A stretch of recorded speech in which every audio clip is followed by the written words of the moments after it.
Wow, wow, wow, wow. Ciao a tutti amici.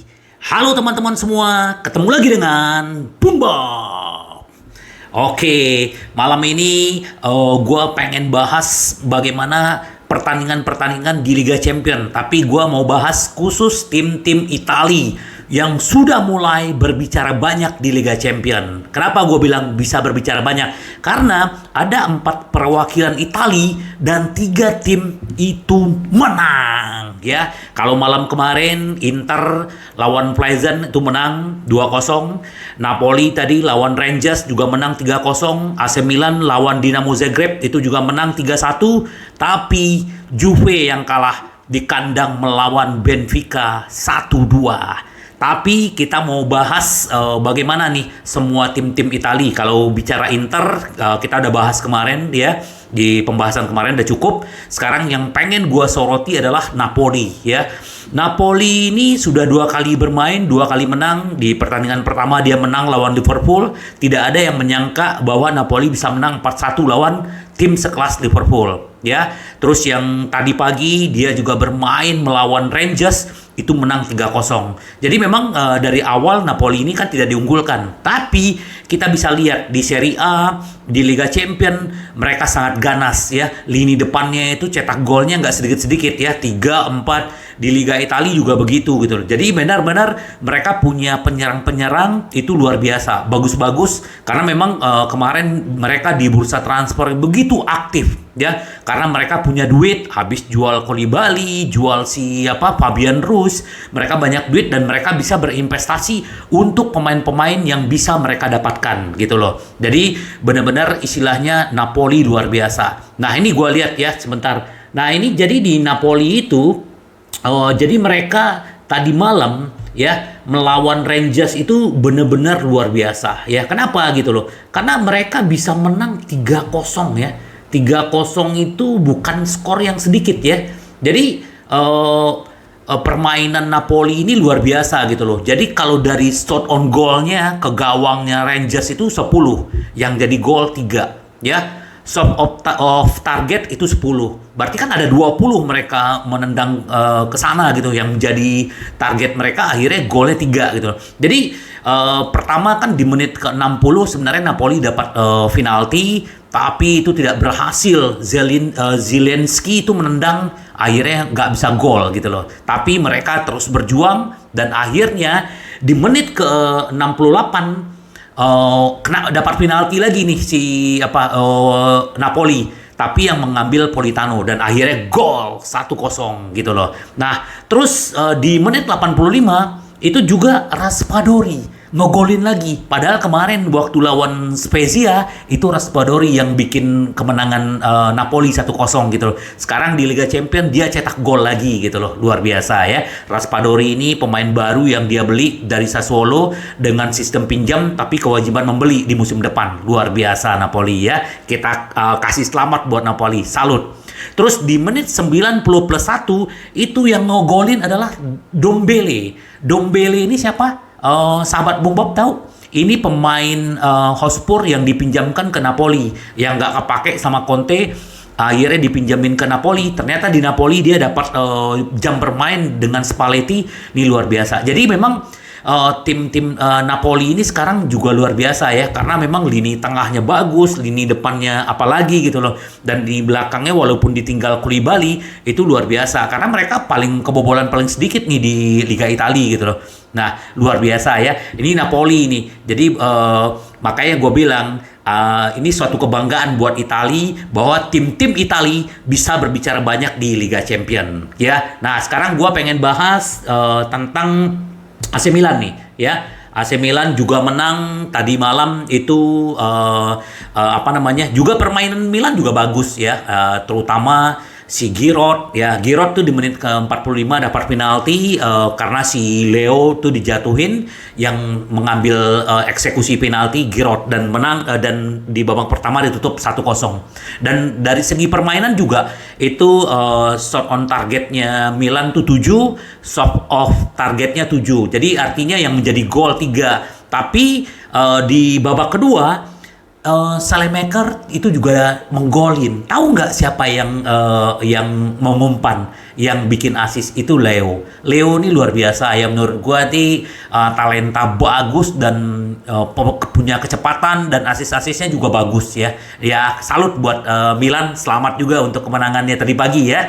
Nah, terus di menit ke-77 ini yang golin tuh Pobega, pemain pengganti. Itu juga asis dari Theo Hernandez ya. Tapi di menit ke-56 sebenarnya si Dinamo Zagreb ini bisa mengecilkan kedudukan menjadi 2-1. Itu Mislav Orsic namanya. Tapi ditutup dengan Pobega 77. Jadi luar biasa, Milan akhirnya di pertandingan pertama dia seri 1-1, tapi di pertandingan kedua ini dia bisa menang. Jadi itu yang gue bilang tadi, ini satu kebanggaan buat Italia. Kita lupakan dulu Liga Italia, yang kita fokus sekarang adalah untuk Liga Champion gitu loh. Juga luar biasa. Salut buat Milan ya. Oke. Terus yang berikutnya yang pengen gue bahas ini ya, yang menarik nih ya buat sahabat Bung Bob ya. Jadi benar-benar sekarang yang paling viral sekarang adalah Juventus ya.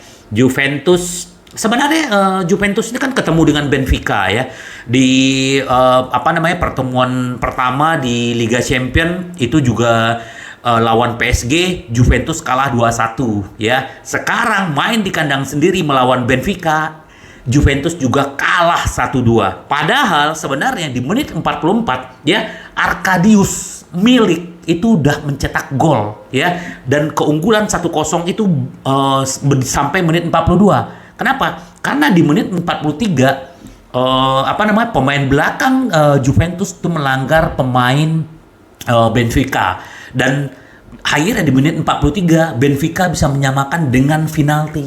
Tahu sahabat Bung Bob siapa yang ngegolin?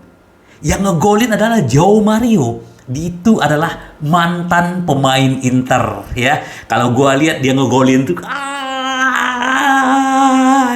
ya, dia ingat dulu mungkin waktu masih bermain di Inter ya, bagaimana serunya gitu loh. Nah, itu di babak pertama akhirnya Juventus sama Benfica tuh ditutup 1-1. Nah, lanjut di babak kedua, ternyata Benfica ini mengurung pertahanannya Juve gitu loh. Akhirnya di menit 55 David Neres itu ngegolin jadi 2-1 gitu loh. Nah, ini luar biasa gitu loh. Sebenarnya kalau kita melihat ya, kalau misalnya sahabat Bung Bob lihat, Juventus ini kan di musim ini membeli pemain tuh gak kira-kira ya. Kalau misalnya sahabat Bung Bob tahu itu si Di Maria, terus ada siapa namanya, si Pogba yang masih cedera ya. Terus juga ada Bremer yang dulu hampir ke Inter disabet sama Juve, tapi ternyata apa? Permainannya mereka ya apa ya? Nggak tahu juga ya. Terus ada Paredes itu, bahkan sekarang ada gaung-gaungnya Allegri out. Ya cuman kita nggak tahu lah apa permasalahannya Juve. Tapi yang gue lihat dari pertandingan tadi pagi bahwa kalau tidak siapa nama kipernya itu, gue lupa ya nama kipernya Juventus yang Martin Perin ya, itu ngeblok tendangan-tendangan dari Benfica itu banyak sekali. Mungkin kalau dia tidak bermain bagus, mungkin Benfica itu bisa menang 5-1. Beneran. Coba aja sahabat Bung Bob bisa lihat bagaimana cuplikan-cuplikan pertandingan tadi pagi gitu. Ini luar biasa gitu loh. Jadi kita nggak tahu apa yang terjadi dengan Juve, apakah terjadi krisis atau apa gitu loh. Tapi kita juga berharap ya Juve di Liga Champions juga bisa berbicara banyak. Kenapa? Karena Juve baru kali ini ya, di 2 pertandingan awal penyisian Liga Champions kalah 2 kali. Ini baru sejarah buat Juve gitu loh.